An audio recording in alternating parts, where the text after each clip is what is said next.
कराची की सियासत में MQM और उसके बाद PSP, ये सियासत इतनी ज़्यादा हो गई है, ग्रिपिंग हो गई है कि हर किसी की नज़र इस पे होती है। आपने देखा पिछले कुछ दिनों में जनाब MQM के कुछ ग्रुप्स बन गए और फिर उसके बाद जनाब फ़ारूक सत्तार साहब नाराज़ हो गए। फ़ारूक सत्तार साहब को वापस बुलाने की कोशिश की गई।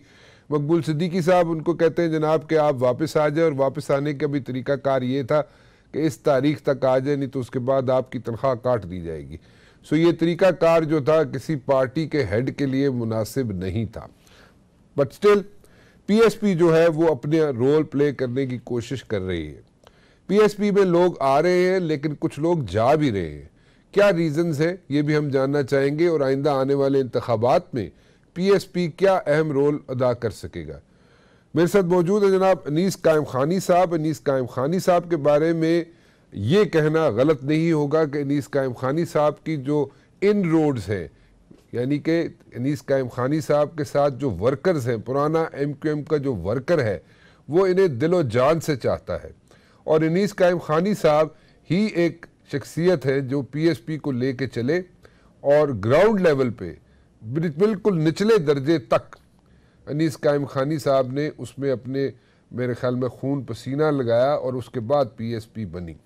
कुछ लोगों का और भी इसमें हाथ ज़रूर है, लेकिन मैं नहीं कहूँगा, बिल्कुल सही कहूँगा कि जो इंफ्रास्ट्रक्चर है MQM का भी अनीस कायम खानी साहब ने बनाया, फिर MQM को छोड़ दिया, और अब PSP का भी जो इंफ्रास्ट्रक्चर है वो अनीस कायम खानी साहब नहीं बनाया। अगर वो ना बनाते तो शायद आज जिस जगह पे PSP खड़ी है वहाँ पर ना होती। अनीस कायम खानी साहब, thank you very much for joining me. Anis Qaim Khani साहब, PSP में कुछ लोग आ रहे हैं and at the very same time जा भी रहे हैं वापस। व्हाट आर द रीजंस जी? और मैं कुछ अगर नाम ले लूँ तो मेरे ख्याल में आपके लिए सवाल का जवाब देना आसान हो जाएगा। जैसे मोहम्मद वसीम है, हैदराबाद से MNA हैं, और निशाद साहब हैं, निशाद ज़िया साहब हैं, जमाल साहब हैं, और इस तरह कामरान फ़ारूक साहब हैं। उनका तो खैर फ़ोन ही नहीं मिल रहा, वो कहाँ चले गए? उन्होंने आपको ज्वाइन तो किया था। तो इस किस्म के बहुत से लोग हैं। कुछ लोग ऐसे भी हैं जैसे महबूब हैं, मुजम्मिल कुरैशी साहब हैं, MNA हैं, और ये दोनों मेरे कह रहे हैं जनाब के फ़ारूक सत्तार साहब के राब्ते में है। क्या हो क्या रहा है, क्यों लोग आ रहे हैं और क्यों वापस जा रहे हैं PSP को छोड़ के? मैं आपके सवाल के जवाब से पहले आपका शुक्रिया अदा करता हूँ जिस तरह आपने मेरे बारे में अल्फाज थे, लेकिन राना भाई हजारों की तादाद में लोग आ रहे हैं। आपको जैसा कि आप तो पहले दिन से वाकिफ हैं कि PSP को बने हुए 2 साल हो गए। 2 साल में इन लोगों के आने से पहले मेरे पास 8 MPA 1 MNA मौजूद थे, और 3 MPA मेरे पास आने के बाद रिज़ाइन कर चुके थे, जिसमें इफ्तिखार आलम, डॉक्टर सगीर और अशफाक मंगी थे, और ये 1.5 2 साल से थे। अभी जो 5 फरवरी के बाद जो MQM में क्राइसिस आए, जिस तरह के 2 से 1.5 महीने में इन्होंने एक दूसरे के बारे में संगीन इल्ज़ामात लगाए, ऐसे इल्ज़ामात लगाए जो TV पर बोलना भी मेरे जैसे फ़र्द के लिए बड़ा मुश्किल काम है। लेकिन उसके बाद फिर जो है वो हमने उसमें कोई पार्ट अदा नहीं किया, हमने उस मौके से कोई फ़ायदा नहीं उठाया। लेकिन अब इलेक्शन का ज़माना है और हर सियासी वर्कर को इजाज़त है कि वो किसी पार्टी को ज्वाइन करे। इसी हवाले से पिछले 1.5 हफ्ते से पाक सरज़मीन पार्टी में दीगर सियासी जमातों के अलावा MQM की भी अरकान असम्बली और ओहदेदारों ने शिरकत की, जिसमें से जो है वो अभी भी मौजूद हैं। जिन लोगों का आपने नाम लिया राना साहब, ऐसा नहीं है। सिर्फ मेरे पास से आज तक जो है वो 2 लोग गए हैं। एक का नाम सलमान मुजाहिद है और एक का नाम अब्दुल वसीम है। और मैं आज आपको कह रहा हूँ, मुस्तफ़ा कमाल साहब ने, मेरी पार्टी ने ये एक पॉलिसी बना रखी है कि मैं किसी इंसान को वो आज़ादी होगी कि वो मेरी पार्टी को छोड़ के जा सकता है, और अगर वो मुझे बता के जाएगा तो मैं मेन गेट तक उससे रुखसत करने जाऊंगा, उसके लिए एक पार्टी अरेंज करूंगा, उसके लिए हारफुल बनाऊंगा, क्योंकि ये कराची का कल्चर नहीं था। मैंने कराची में ये कल्चर पैदा करना है। ये जो लोगों को जहनी तौर पर सियासी आज़ादी होनी चाहिए कि वो जिस पार्टी को चाहें और जिस पार्टी को चाहें ज्वाइन कर लें। तो पहले तो मेरे पास से सिर्फ 2 लोग गए हैं और उनको जाने का हक है, और मैं एक लफ्ज़ उनके बारे में ये नहीं कहूँगा कि वो मेरे पास थे तो बहुत अच्छे थे और मेरे पास से चले गए तो ज़बरदस्ती चले गए। एक सियासी कारकुन होने के नाते उनको आज़ादी थी, उनको ये हक हासिल है कि वो किसी सियासी पार्टी को ज्वाइन करें और किसी सियासी पार्टी को छोड़ दें। बकिया जिन लोगों के नाम आपने लिए वो मेरे भाई हैं, मेरे साथ खड़े, और 2 लोगों के नाम लिए वो मेरे पास आए नहीं थे, तो मेरे पास से सिर्फ 2 लोग आज तक गए हैं, और उन 2 लोगों को भी मैं अगर वो मुझे बता के जाते तो मैं उनके लिए पार्टी का अरेंजमेंट करता। What happened as far as Salman Baloch is concerned जी, वो क्यों छोड़ के चले गए थे?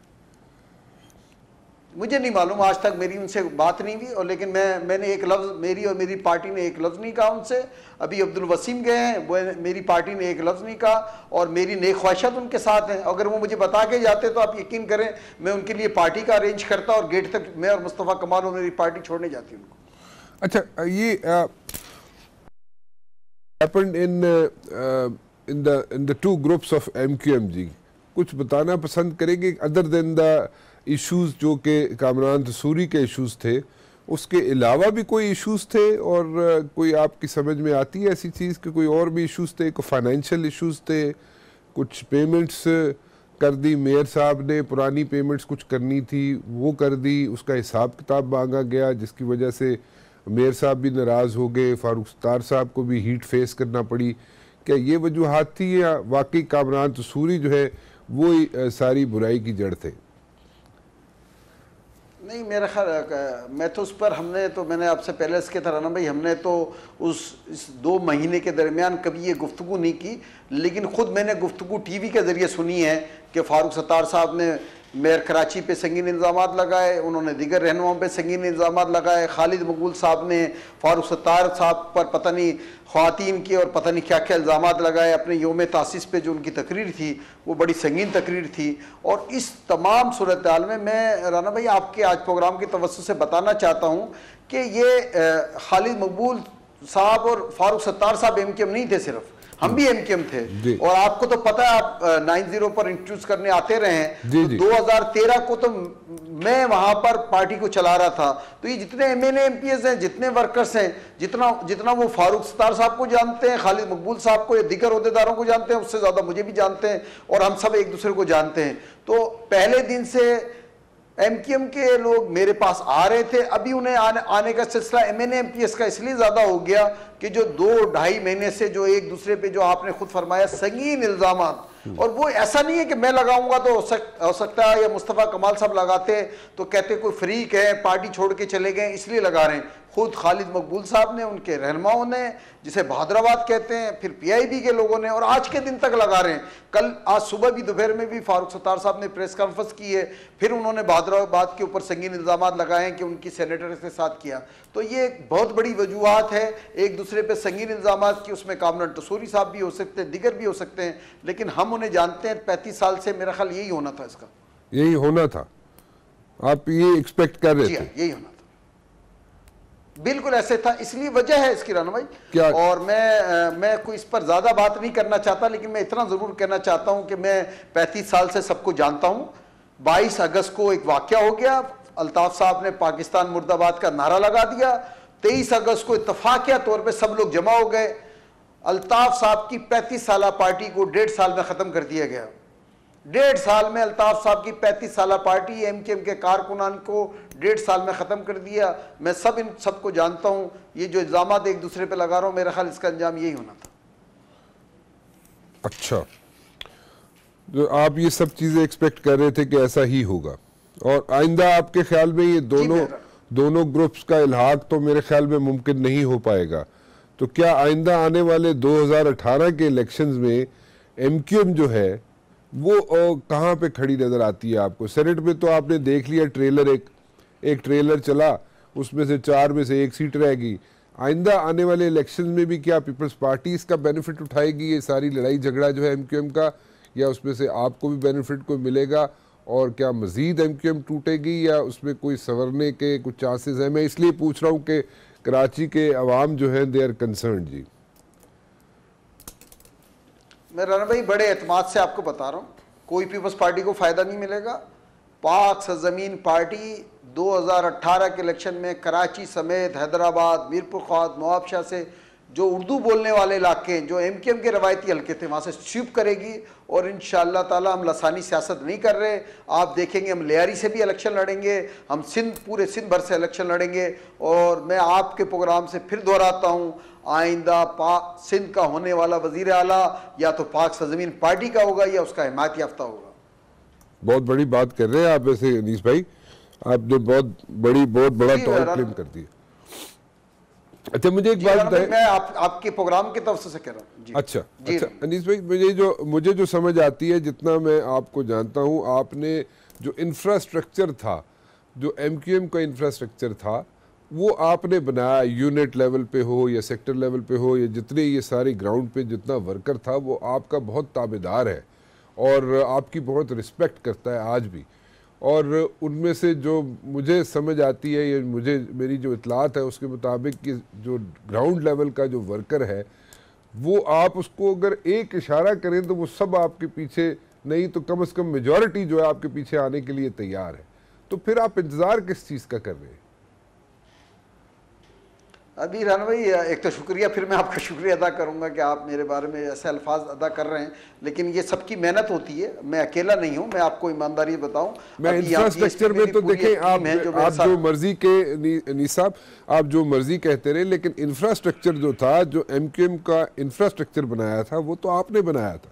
और वो वर्कर जो जनरल डाई हार्ड वर्कर है, वो आपसे कहीं दूर नहीं है, आपसे परे नहीं है वो। और मुझे आप उनके लिए खड़े भी होते हैं, आज भी खड़े होते हैं आप उनके लिए। तो आप उनको क्यों नहीं एक इशारा करें तो आपके पास आ जाएंगे? क्यों आप किस चीज का इंतजार कर रहे हैं, किस वक्त का इंतजार कर रहे हैं? मैं इसीलिए कह रहा हूँ भाई, आ गया वो मेरे पास। और इस वक्त जो एमक्यूएम 2013 में थी, उसका 70 से 80% कारकुन मेरे पास है, और 20% जो रह गया वो भी इंशाल्लाह आप देखेंगे चंद दिनों में, बड़ी तादाद में रोज का मामूल है, और इंशाल्लाह आप देखेंगे चंद दिनों में इलेक्शन से पहले वो यहीं खड़ा होगा इंशाल्लाह। अच्छा चले। अच्छा, फारूक सत्तार साहब को आपने कोई दावत दी थी कि वो पीएसपी में शामिल हो जाएं, और फारूक सत्तार साहब ने आपको दावत दी कि वो आप एमक्यूएम में शामिल हो जाएं? ये कोई 3 नवंबर 2017 की कोई सीटिंग्स में ऐसी कोई बातें हुई थी? मेरे ख्याल में कोई ज़्यादा मीटिंग्स तो आपकी हुई नहीं फारूक सत्तार से, लेकिन जो मुख्तसर 2-3 मीटिंग्स हुई उसमें ये हुई थी बातें। बिल्कुल, मेरी ज़ाती ख्वाहिश ये थी राना भाई कि फारूक सत्तार साहब जो है वो पाक सरजमीन पार्टी में शमूलियत इख्तियार करें। उन्होंने भी मुझे दावत दी कि मैं एमक्यूएम में दोबारा आ जाऊँ, लेकिन मेरी ख्वाहिश ये थी कि फारूक सत्तार साहब जो है वो मेरी पार्टी में आ जाए। और मैंने इस हवाले से उनसे 2 मेरी मुलाकातें हुई। लास्ट मेरी मुलाकात 24 तारीख को हुई, जिस पे मैंने उनको ऑफ़र की कि अगर आपको पतंग निशान ना मिले तो आप मुझे बताइएगा, मैं मुस्तफ़ा कमाल साहब को लेकर एक बड़े जुलूस की शक्ल में आपके घर आ जाऊंगा और आपको लेकर जाऊंगा। बिल्कुल मैंने उनको ऑफ़र दी। और लेकिन जो फिर प्रेस कॉन्फ्रेंस उन्होंने 2 दिन पहले की, उसके बाद फिर मेरी चेयरमैन ने मुस्तफ़ा कमाल साहब सही नहीं बता रहे, जैसे कि आप लोगों की तरफ से निशानदेही की जा रही है, या क्या? What are the reasons? जी, सुबह जो उन्होंने प्रेस कॉन्फ्रेंस की वो उसकी रीज़न बनी ना, हमने हर बात के उनके नज़रअंदाज किया, हर गुफ्तगू को नज़रअंदाज किया, उनकी तमाम बातों को मस्बत अंदाज में लेने की कोशिश की, उनको मासूम कहा, उनको भाई कहा। उनके पास जब भी उन्होंने मुझे बुलाया, उन्होंने अकेले बुलाया, मैं अकेले चला गया, मैंने उनको सारी बात की। लेकिन जिस तरह प्रेस कॉन्फ्रेंस में उन्होंने इस तरह का तासुर दिया कि हम छीना झपटी कर रहे हैं, अगर हमें छीना झपटी करनी होती तो हम पहले कर चुके होते। जब ये लड़ रहे थे, खुद उन्होंने पर गवाह हैं, उनकी स्पीचेस गवाह हैं, वो मेरा शुक्रिया अदा करते रहे हैं, मैं उनके साथ तामुन करता रहा हूँ, मेरी नेक ख्वाहिशात उनके साथ थी। लेकिन जिस तरह सुबह के टाइम उन्होंने प्रेस कॉन्फ्रेंस की, जिस तरह संगीन इल्ज़ामात हमारे ऊपर लगाए, झूठे इल्ज़ामात लगाए, उसके बाद हमारी पूरी पार्टी ने फैसला किया। पहले मुस्तफ़ा कमाल साहब ने बिल्कुल कहा, ऐलान किया, फिर हमारी पूरी पार्टी ने, क्योंकि वो झूठ पे मुबन्नी थे, इल्ज़ामात थे, गलत बात कर रहे थे वो। मैं जो जिनका आपने नाम लिया एमपीएस का, वो मेरे भी भाई थे। हम तो लोगों को छुड़वाने आए हैं, हम तो लोगों को रिलीफ देने आए हैं। आज आए हुए हमें 2 साल हो गया, आप ये हम पे इल्ज़ामात लगाते रहे, आप मीडिया के जरिए आपको हम पे ड्राई क्लीन्स और पता नहीं क्या क्या इल्ज़ामात लगाए। हम तो कारकुनों के लिए मुकदमा लड़ रहे थे। मैं किसी एमपीए को, किसी भाई को ज़बरदस्ती कैसे ला सकता हूँ? मतलब वो मेरे भाई हैं, वो जिस तरह फारूक सत्तार साहब के भाई हैं उसी तरह मेरे भाई हैं। मैं उनसे बात करता हूँ, वो मुझसे 2-2 साल हो गए बात करते हैं। तो उन्होंने जो सुबह फिर प्रेस कॉन्फ्रेंस की राना भाई, उसके बाद फिर हमने तय किया कि अब हमारे रास्ते उनके लिए बंद है। मतलब अब मेरी पार्टी में, पाक सरजमीन पार्टी में फारूक सत्तार साहब का कोई गुंजाइश नहीं। अच्छा, ये फाइनल डिसीजन है आपका अनीस साहब? ये मेरी पार्टी का फैसला है और अल्लाह से तकब्बुर और गरूर नहीं करना चाहिए। अल्लाह ताला माफ़ करने वालों को पसंद करता है, लेकिन आज तो मेरी पार्टी ने यही फैसला किया। क्योंकि फारूक सत्तार साहब की जहाँ तक हमें समझ आती है, मुझे समझ आती है, फारूक सत्तार साहब की हमेशा गुंजाइश आपके पास रही है। आप लोगों का बड़ा सॉफ्ट कॉर्नर रहा है, और किसी के लिए हो ना हो, फारूक सत्तार के लिए बहुत सॉफ्ट कॉर्नर रहा है आपका। लेकिन आप कह रहे हैं जी फ़िलहाल आज के दिन तक तो यही फैसला है, तो डेफिनेटली आप लोग हर्ट हुए हुए। क्या ऐसी कौन सी बातें उन्होंने मजबूर हो कर दी फारूक सत्तार ने और इल्ज़ामात लगा दिए? ऐसी क्या बातें थी? क्या वो वही बात थी कि ये जो लोग हैं जो कह रहे हैं जी कि हमें निशात ज़िया है, जमाल है, और ये कह रहे हैं जनाब कि हमें कोई धमकियां मिल रही है आप लोगों की तरफ से, ये वजूहात सी? कोई और वजूहात थे इसके अलावा भी क्या? नहीं, ये वजूहत है मुसलसल जो है वो हम तो एक दूसरे को जानते हैं ना राना भाई, एक दूसरे को जानते हैं, एक दूसरे की तमाम बातों से वाकियत रखते हैं। मैंने कहा ना, हमारी सबकी, ख़ास तौर पे मेरी ये कोशिश थी कि फ़ारूक सत्तार साहब हमारी पार्टी में शामिल हों, हमारे साथ शामिल हों, हमारे साथ खड़े हों। लेकिन वो जो उन्होंने जो सुबह इल्ज़ामात लगाए, जिस तरह उन्होंने जो MPs ने बात की, गुफ्तगू की, मैं उनको वो मेरे लिए ख़ास तौर पर बड़े दुख का लम्हा था, मेरे लिए बड़ा तकलीफ़ दे लम्हा था। फारूक सत्तार साहब मुझे फ़ोन करते, मुझे बताते कि अनीस भाई ये बात हो रही है, ये लोग बात कर रहे हैं, तो मुझे मैं तो उनके पास चला जाता, बता देता फारूक भाई ये बात है, फारूक भाई ये बात है। बजाय उन्होंने मुझसे बात करने के टीवी पे बात करना पसंद की, टीवी पर ऐसी गुफ्तगू की जिससे ये तासुर दिया कि पाक सरजमीन पार्टी जो है या मैं हूँ, मैं ज़बरदस्ती लोगों को अपने साथ शामिल कर रहा हूँ। ऐसी ये सबके लिए, हम सबके लिए तकलीफ दे बात थी कि हम पर इस तरह के संगीन इल्ज़ामात और झूठे इल्ज़ामात लगाएं। इसलिए फिर मुस्तफ़ा कमाल साहब ने टीवी पर बोला है कि मैंने ये फैसला किया। फिर हमारी पूरी पार्टी का इजलास हुआ है, उसमें ये फैसला किया गया कि फारूक सत्तार साहब को अब नहीं लेंगे हम। अच्छा, जो आपकी मुलाकातें होती रही अनीस साहब फारूक सत्तार साहब से, तो उसमें क्या आप लोग डिस्कस क्या करते थे? नहीं, मैंने कहा, मैं उस तरह का आदमी नहीं हो रहा ना भाई कि आज मैं फैसला करूं और मैं कहूं कि नहीं। हमने बड़ी खुल के उनसे गुफ्तगू की है, बड़े नेक ख्वाहिशात की बुनियाद पे उनसे गुफ्तगू की है। मुझसे सीनियर थे, मैं उनका एहतराम करता रहा हूं, उनको बड़ा समझता रहा हूं। उसी बुनियाद पर एक अच्छे अंदाज में हमेशा गुफ्तगू रही। हमेशा उन्होंने मुझे बुलाया है, मैं जब उन्होंने मुझे बुलाया मैं चला गया हूँ। मेरी पार्टी के लोगों ने मुझे ये मैंडेट दिया हुआ था कि मैं जाकर उनसे बात करूँ, मैंने हमेशा इज्जत की निगाह से। लेकिन जो उस दिन सुबह की बात हुई है और उसके बाद से हम सब अफसुर्दा हैं, तकलीफ में, और फिर ये हमारी पार्टी ने फैसला किया है कि भाई फिर इस तरह के झूठ बोलने वालों पर, इस तरह के गलत इल्ज़ामात लगाने वालों पर हमारी पार्टी में कोई गुंजाइश नहीं। लेकिन मैं पूछना ये चाह रहा था अनीस साहब कि जो आपकी मुलाकातें होती रहीं, जो दो चार मरतबा जो मुलाकातें हुई, जो मेरे ख्याल में इतनी हुई, कोई ज़्यादा मुलाकातें आपकी नहीं हुई फारूक सत्तार साहब से, तो उन 2-4 मुलाकातों में क्या what was the discussion all about? जी, दावत देते थे। नहीं राना भाई, ईमानदारी की बात है, वो मैंने उनको दावत दी PSP की, उन्होंने मुझे MK में दोबारा आने की दावत दी। वो तो मुझे पता है, वो तो मैंने आपसे पूछ लिया। हाँ, लेकिन उसके अलावा क्या बात होती थी? जी अच्छा, उसके अलावा 24 तारीख को जो मेरी उनसे बात नहीं, 24 तारीख को उन्होंने मुझसे कहा कि अगर मुझे पतंग निशान नहीं मिला, मैंने उनको ऑफर की कि मैं आपको बोलता हूँ, आप मुझे बताइएगा, मैं मुस्तफ़ा कमाल साहब को लेके, अपने हज़ारों कारकुनान को लेके आपको पाक सरजमीन पार्टी में अपने पाकिस्तान हाउस ले आऊँगा। इसी मौजू पर बात हुई। मैंने उनको हमेशा दावत दी कि आपका असल मुकाम फारूक भाई पाक सरजमीन पार्टी है, और उन्होंने भी मुझे दावत दी कि आप वापस MK में हैं। लेकिन मैंने उन्हें बताया कि मैं, मुस्तफ़ा कमाल, मेरी पार्टी के नहीं जाएंगे। हमने एक असूली फैसला किया है, एक असूली इख्तलाफ किया अपने मुल्क के लिए, अपनी कम्युनिटी के लिए, अपने मुल्क की बेहतरी के लिए। सर पे आ गया है और इलेक्शन PSP आप कह रहे हैं जी कि बड़ा ज़ोर शोर से लड़ेगी, और आप कह रहे हैं कि अगर आपका चीफ मिनिस्टर ना हुआ सिंध में तो कम से कम आपके हमायत याफ्ता होगा चीफ मिनिस्टर। सो इन सब चीज़ों के लिए आपको सीट्स पहले अचीव करनी पड़ेंगी, गेन करनी पड़ेंगी, जीतनी पड़ेंगी। सो उसके लिए तो पैसा दरकार है काफ़ी सारा। तो पैसा कहाँ से लाएंगे आप, कैसे जनरेट करेंगे? कि उसमें कुछ थोड़े बहुत पैसे तो नहीं लगेंगे, उसमें तो अच्छे खासे पैसे लगेंगे। राणा साहब, हमारे यहाँ हमारे माशाल्लाह बिजनेस कम्युनिटी से बड़ा ज़बरदस्त ताल्लुक़ है और वो बड़ी हमारी हेल्प करते हैं, मदद करते हैं। प्लस मैं अपने हर वर्कर्स पे हमने अपना एक तरीक़ेकार बना रखा है आपस में, वो हम कर रहे हैं। और इंशाल्लाह आप देखेंगे हम लोगों के पास जाएंगे, लोगों से रिक्वेस्ट करेंगे कि अगर वो चाहते हैं कि कराची वाले कराची में इलेक्शन लड़ें, यहाँ से जीते, तो आप देखेंगे बिजनेस कम्युनिटी के लोग हमें मदद करेंगे। और इंशाल्लाह उन्होंने हमसे वादा किया है। और ये जो आप इलेक्शन की बात कर रहे हैं, जो मैंने दावा किया, दावा नहीं है, पाक सरजमीन पार्टी राना भाई वो वाहिद पार्टी है। आप मालूम करें कराची वालों से, रोज़ हमारी 10 से ज़्यादा कॉर्नर मीटिंग हो रही हैं, 10-10, 15-15 हज़ार के सिर्फ छोटे छोटे जलसे हो रहे हैं हमारे।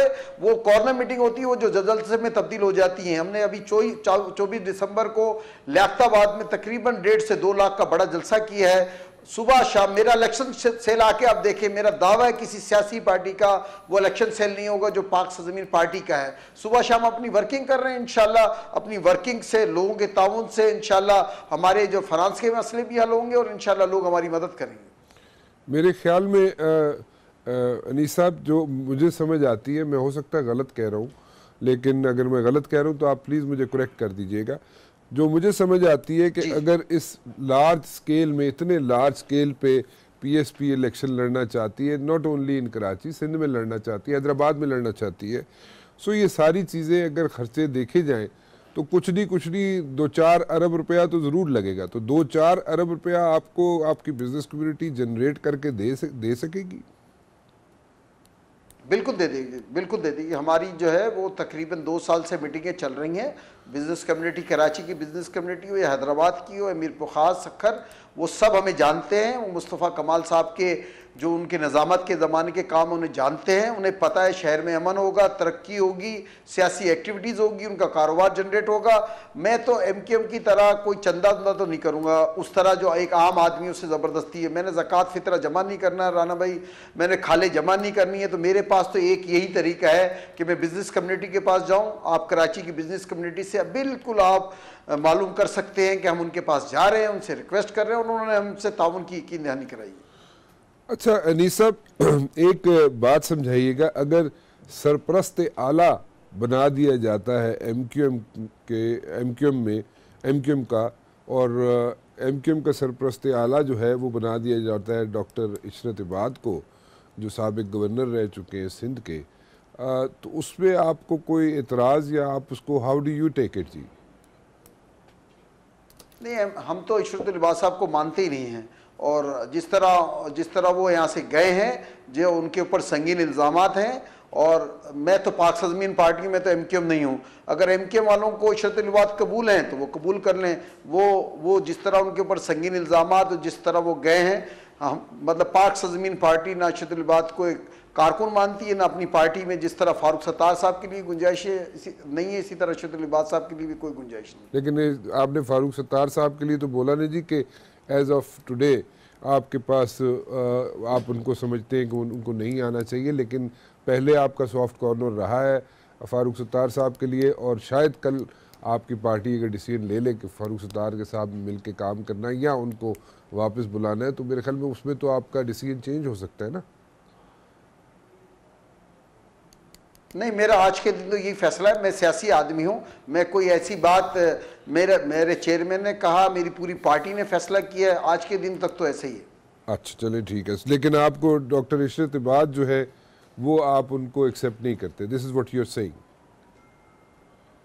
जी हाँ, बिल्कुल नहीं एक्सेप्ट करते, इसलिए कि वो आप मेरी पार्टी में पहले भी उनकी मेरी पार्टी का हिस्सा नहीं थे, वो MQM का हिस्सा थे, और मेरी पार्टी में उनके लिए कोई गुंजाइश नहीं। आपकी पार्टी की बात नहीं कर रहा मैं अनीस साहब, मैं ये पूछ रहा हूँ कि अगर उनको सरपरस्त आला MQM का बना दिया जाए, ये तो फिर राना भाई MQM से पूछें वो, और कौन सी MQM है पहले ये भी आपने खुद ने भी, आप माशाल्लाह सीनियर साफी थे, करना पड़ेगा लंदन, आपको लंदन फोन करना पड़ेगा, फिर आपको हैदराबाद डायल करना पड़ेगा, फिर आपको जो भी डायल करना पड़ेगा लंदन से तो मुझे वहां से तो थ्रेट्स आती है, मुझे वहां से फोन करूं मैं लंदन में तो करता ही नहीं। नहीं, मैं तो आपने कहा ना एमक्यूएम, मैं तो इसलिए कर रहा हूँ, आपको बहुत सारी जगह कॉल करना पड़ेगा एमक्यूएम के लिए तो आपको। चले ठीक है। अनीस साहब, thank you very much for joining मी, बहुत बहुत शुक्रिया, आपने वक्त निकाला, और इंशाल्लाह फिर दोबारा भी आपसे मुलाकात होगी और आपको दोबारा भी तकलीफ देंगे। बहुत शुक्रिया आपका। राना साहब, आपका और आपकी टीम का बहुत बहुत शुक्रिया। थैंक यू जी, थैंक यू वेरी मच। जाते जाते एक चीज़ बताना चाहूँगा जी कि अनीस कायम खानी साहब कहते हैं कि आइंदा आने वाले इलेक्शंस जो है वो उसमें पीएसपी जो है वो एक सरप्राइज़ देगी कराची में एटलीस्ट, और जो सिंध का चीफ मिनिस्टर होगा वो अगर पीएसपी का ना भी हुआ तो चीफ मिनिस्टर को सपोर्ट हासिल होगी पीएसपी की, तो तभी वो चीफ मिनिस्टर बनेगा। Let's see what's going to happen जी। फिलहाल राना मुबशिर को इजाज़त दीजिए, अल्लाह हाफिज़।